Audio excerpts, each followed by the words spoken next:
As expected, Wyoming Representative Liz Cheney lost her bid to remain in Congress by a wide margin.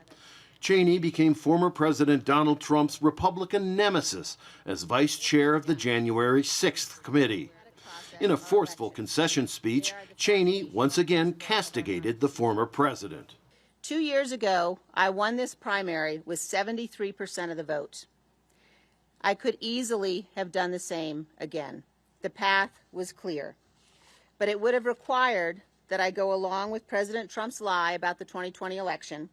It would have required that I enable his ongoing efforts to unravel our democratic system and attack the foundations of our republic.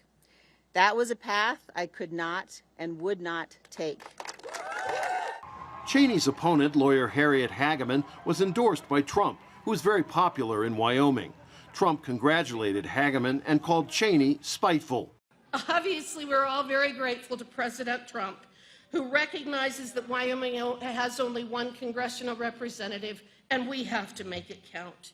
Cheney became one of the best-known members of Congress this year as the vice chair of the congressional investigation into the events surrounding the insurrection of January 6th, 2021, as well as the various schemes and falsehoods Trump and his associates hatched as he attempted to remain in office after losing the election.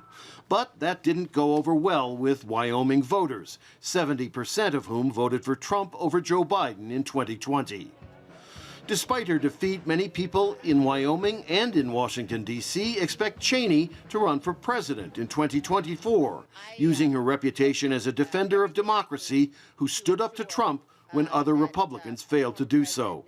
Cheney did nothing to dispel those expectations in her concession speech. This primary election is over, but now the real work begins. Cheney's loss does not mean that she will leave her post as vice chair of the January 6th committee, which will remain active at least until January of next year. She has announced that hearings will resume in September and says that witnesses continue to come forward and new evidence is pouring in. Rob Reynolds, Al Jazeera, Jackson, Wyoming.